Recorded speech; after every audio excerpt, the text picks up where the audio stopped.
Welcome to the world of science fiction stories, and don't forget to like, share, and subscribe my channel. Enjoy the listening. 3,000 years of silence ends, and humanity has been waiting for this war. The silent, woolly ATG ears. The message arrived on a Tuesday. Admiral Elena Vasquez stood on the observation deck of Lunar Command, her eyes fixed on the blue-green jewel of Earth hanging in the void. 53 years old, with steel-gray hair and eyes that had seen too much, she didn't flinch when her second-in-command, Commander Raj Patel, burst through the door. "Admiral, transmission from Deep Space Priority, OMIA." She turned slowly, unhurriedly. "Show me." The holographic display flickered to life, showing a being that resembled a mantis crossed with a jellyfish. Ambassador Kavoth of the Galactic Hegemony, a coalition of 27 space-faring species that had maintained peace across the stars for 3 millennia. "People of Earth," the translated voice hummed with artificial pleasantness, masking the scorn underneath. "The Galactic Hegemony hereby revokes Earth's autonomous status. Your species has been deemed a potential threat to galactic stability. You have 48 standard hours to surrender your military assets and submit to hegemony control. Resistance will be met with immediate and overwhelming force." The message ended abruptly. Commander Patel's face had gone pale, but Admiral Vasquez merely checked her watch, right on schedule. She murmured, "Mom, tell me." "Commander, do you know why humanity was never invited to join the hegemony?" She didn't wait for his answer. "Because we scared them 3,000 years ago when their ambassadors first observed Earth secretly. They were watching the Roman Empire, the Han Dynasty. They saw our wars, our brutality, our relentless drive, and they decided to quarantine us." She tapped a command into her wrist console. Beneath the lunar surface, ancient machinery began to hum. "They've been watching us ever since, thinking we were unaware. Every few centuries, they debate whether to wipe us out or continue observing. They always chose observation because we were fascinating to them, like dangerous animals in a zoo. But we've had peace for centuries."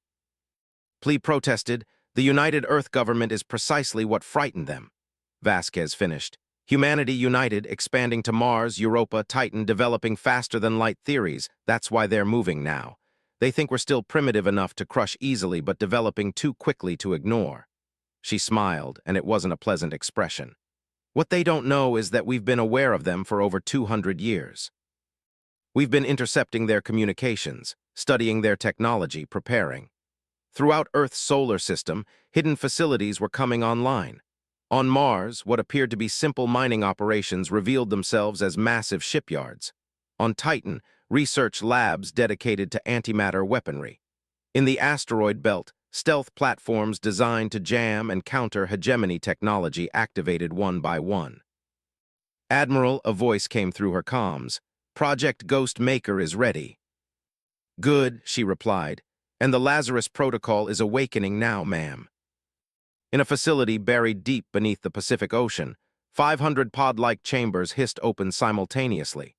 Inside each lay beings with not quite enhanced reflexes, reinforced skeletal structures, and neural implants interfacing directly with combat systems. They were the Phantoms, Earth's ultimate soldiers, kept in suspended animation until needed. Major Diana Chen, their commander, had been the first to wake. As she stepped from her pod, medical technicians rushed to check her vitals, but she waved them off. "Status report," she demanded, her voice raspy from disuse. "The hegemony has officially declared war," the facility director explained. "They'll be here in less than 2 days." Chen nodded, unsurprised. "The Phantoms had been briefed before entering stasis. They knew this day would come, then we better get ready to welcome them properly." Across Earth, there was no panic, no riots, no desperate pleas for peace. The news of the hegemony's ultimatum was broadcast globally, but met with a calm that would have baffled the aliens had they witnessed it. Centuries of preparation had instilled a quiet confidence in humanity. In orbit above Mars, Dr. Elijah Winters watched the final adjustments being made to the Spectre fleet. 20 stealth destroyers equipped with technology reverse-engineered from crashed hegemony scout ships. No alien race had ever confirmed humanity's retrieval of their tech. Earth had been careful to stage each crash site as a total loss. "Will they be ready in time?" asked his assistant. Winters nodded. "They've been ready for 50 years. We've just been waiting for the hegemony to make their move." While the hegemony believed they were about to subjugate a relatively primitive species, humanity had been studying them for generations. Earth knew the hegemony's weaknesses, their hierarchical command structure that couldn't adapt quickly to surprises, their reliance on quantum-entangled communications that humans had learned to intercept, and most importantly, their arrogance. The hegemony fleet appeared exactly when they said they would. Punctuality being a point of pride among the coalition, 500 warships materialized at the edge of the solar system, led by the Dominance, a vessel the size of a small moon. Aboard the Dominance, High Commander Fra surveyed the holographic display of the Sol system with 6 of his 8 eyes. A member of the Eric species, he resembled a spider the size of a small elephant, his carapace decorated with the marks of 100 victorious campaigns. "Curious," he chittered. No defensive measures, no attempt at communication. His second subcommander, Ilex, a gelatinous being contained within an environmental suit, bubbled with amusement. "Perhaps they're paralyzed with fear, Commander." "Perhaps," Vra replied, unconvinced. "Something feels wrong." He had studied human history, their world wars, their cold wars, their endless conflicts. Humans never surrendered without a fight. "Proceed with caution, deploy scouts first." 20 smaller ships detached from the fleet and accelerated toward Earth. They passed Neptune, then Uranus, encountering nothing as they approached Saturn, still no resistance. On Lunar Command, Admiral Vasquez watched their approach with calm detachment. "They're sending scouts first. Predictable," she said. "Wait until they reach the Mars orbit line, then activate Ghost Maker." The scout ships passed Jupiter without incident. Their commanders were growing confident, transmitting data back to the main fleet about Earth's apparent lack of defenses. Then they crossed the invisible threshold near Mars. In an instant, all 20 scout ships lost power. Their engines died, life support systems flickered, and communications went silent. Aboard the lead scout vessel, Captain Cathar frantically tried to restore systems. "What's happening?" he demanded of his engineering chief. "Unknown, Captain. It's as if all our technology just forgot how to function." Ghost Maker was humanity's trump card, an electromagnetic field combined with nights specifically designed to infiltrate and disable hegemony tech. For 2 centuries, human scientists had studied captured alien technology, learning its vulnerabilities, planting back doors. As the scout ships drifted helplessly, a transmission beamed directly to the Dominance. Admiral Vasquez's face appeared on their command screens. "High Commander Vrax, I presume this is Admiral Elena Vasquez of Earth Defense Force. Your scouts are currently experiencing the effects of our Ghost Maker protocol. Don't worry, we've left their life support functioning at minimal levels. They won't die yet." Vrax's mandibles clicked in surprise. "You know my name. We know a great deal about you, Commander, just as we know about the hegemony's 3,000 years of watching us, debating our fate while thinking we were oblivious." For the first time in his long military career, Vrax felt uncertainty creep into his mind. "What do you want, human?" "We want you to understand something fundamental about humanity, Commander. We don't like being threatened. We don't surrender, and we've been preparing for this day since before you were born." As if to punctuate her words, hundreds of stealth platforms in the asteroid belt suddenly revealed themselves, weapons locking onto the hegemony fleet. "These are just our warning shots, Commander. You have 1 hour to retrieve your disabled scouts and leave our system. Otherwise, you'll discover exactly why your ancestors decided to quarantine us instead of making contact." The transmission ended, leaving the hegemony command in stunned silence. Bra turned to his advisors. "Is this possible? Could they have been aware of us all this time?" The hegemony's chief intelligence officer, a being composed of living crystal, chimed nervously.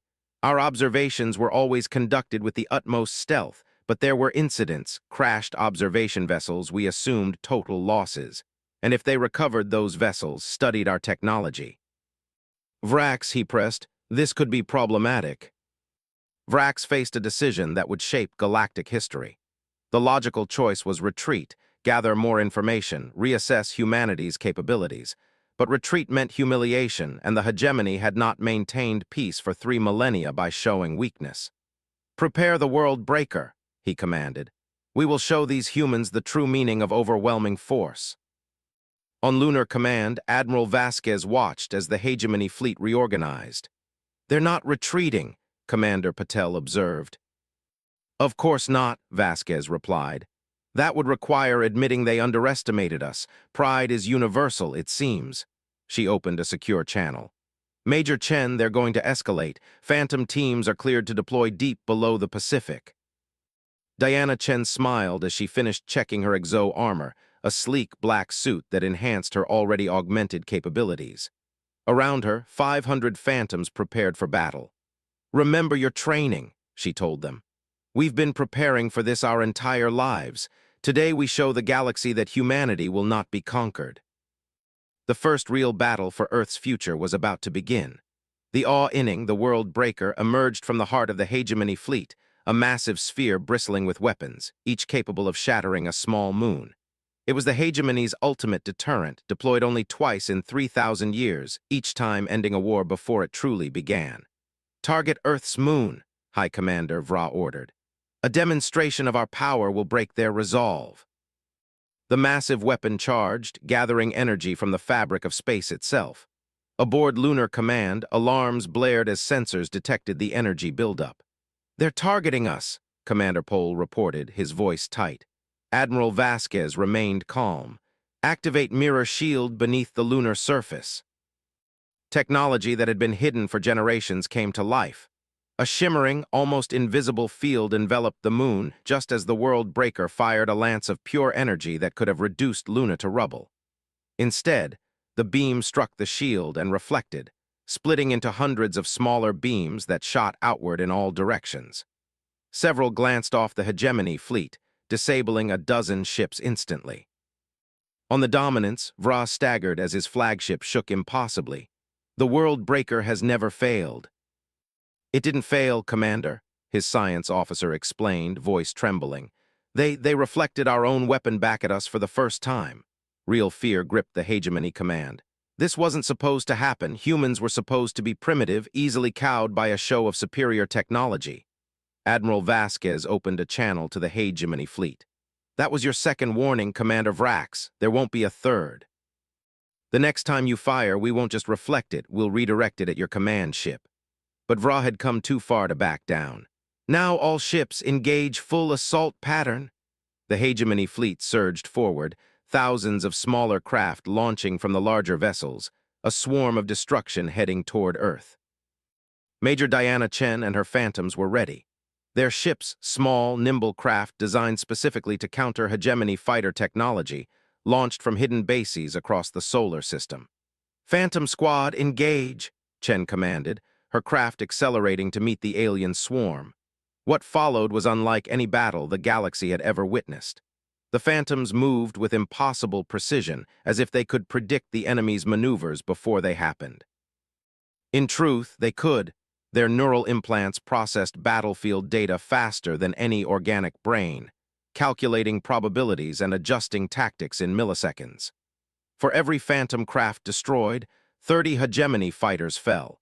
The aliens' superior numbers meant little against an enemy that seemed to know their tactics before they employed them. Meanwhile, Earth's main defense fleet emerged from hiding spots throughout the solar system, massive warships rising from beneath the sands of Mars, breaking through the ice of Europa, detaching from what had appeared to be mundane space stations. Dr. Elijah Winters stood on the bridge of the flagship, the Defiance, watching the battle unfold. "Deploy the Whisper drones," he ordered. Thousands of small autonomous devices swarmed toward the Hegemony's larger vessels. Too small to target effectively, they attached themselves to ship hulls and began the work they were designed for. Infiltrating systems, corrupting data, turning the aliens' own ships against them. Aboard the Dominance, chaos reigned. Screens showed contradictory information, weapons fired at phantom targets, and entire sections of the ship suddenly depressurized. "We've been infiltrated," Subcommander Yix reported, his gelatinous form quivering with distress. "The humans have some kind of digital parasite in our systems." High Commander Vra realized the magnitude of his error.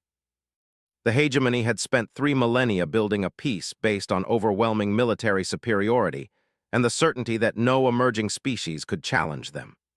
They had watched humans fight among themselves and assumed that such a fractious species could never unite effectively against an external threat. They had never considered that humans might unite precisely because they had discovered they were being watched. As the battle turned decisively against the hegemony, Vrax made a desperate decision. Prepare the Genesis Protocol. Even his officers were shocked. Commander, the Genesis Protocol is forbidden by the Hegemony Charter. It would violate 3,000 years of interstellar law.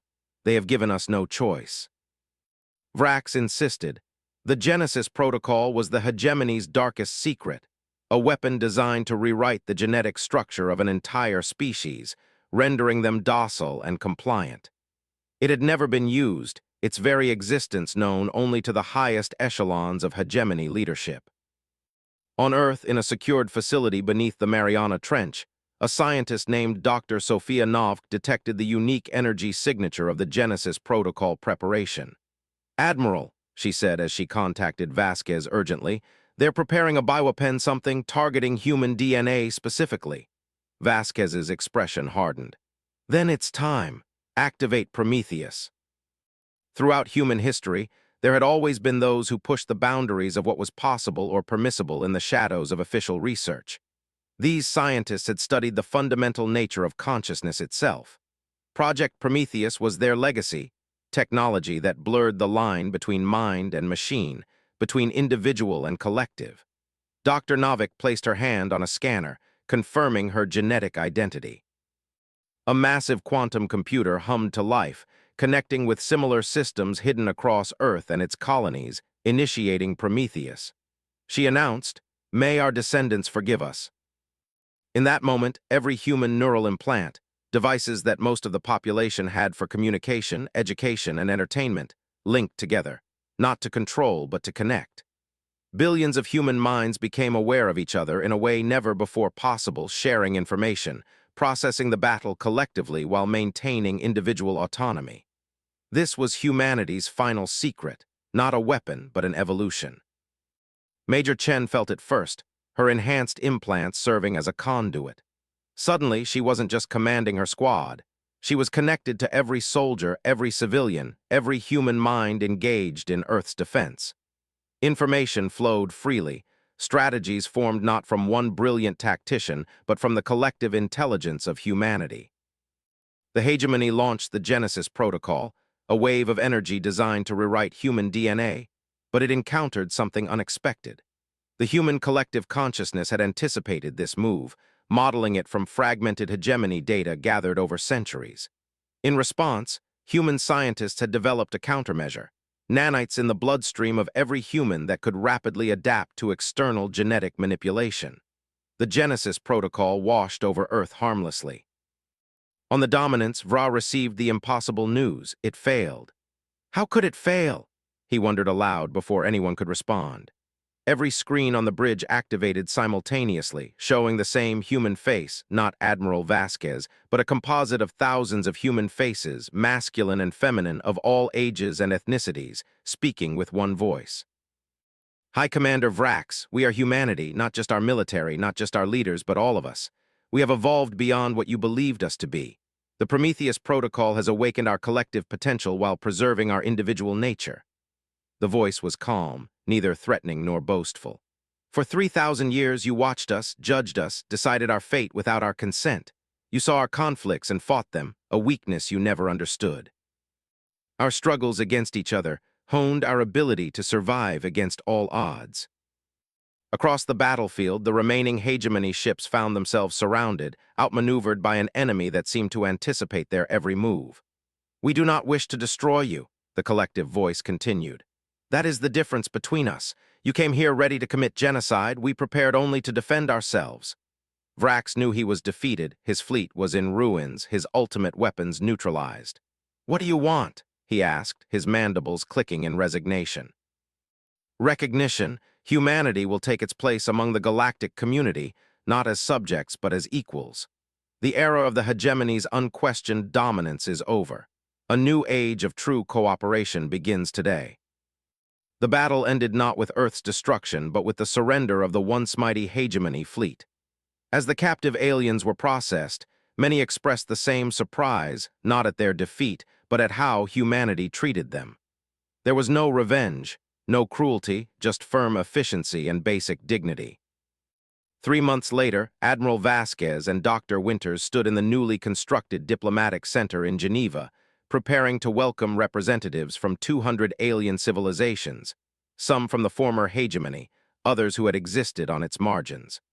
"Watching events unfold, they still don't understand us," Winters remarked. "They keep asking why we didn't destroy them when we had the chance." Vasquez smiled slightly. "They will in time. They saw our weapons and our willingness to fight, but they missed what truly makes us dangerous, which is that we learn, we adapt, we take the best of what we encounter and make it part of us. 3,000 years ago, they looked at our warring tribes and saw only chaos. They never understood that those same conflicts drove us to innovate, to question, to constantly seek better ways." She gazed out at the assembled delegates, beings of all shapes, sizes, and compositions, and continued. "And most importantly, they never understood that humans are at our best when faced with a common threat. We didn't unite despite our differences. We united because our differences gave us strength." The Prometheus Protocol remained active, though its intensity had been reduced. Humanity spoke not with one voice, but with billions of voices in harmony, discordant at times, but ultimately stronger for their diversity. As the new Galactic Council convened for the first time, with Earth holding a prominent position, a message was sent to every corner of the galaxy. The 3,000-year peace built on secrets and fear is over. A new era begins, one built on truth, mutual respect, and the recognition that diversity, even when uncomfortable, leads to greater strength than uniformity ever could. In the vast chamber, humans and aliens began the difficult work of building a genuine peace, one that acknowledged the complexity of all intelligent life rather than suppressing it. And throughout the stars, civilizations that had lived in the shadow of the hegemony for millennia looked toward Earth with something new in their hearts. Not fear,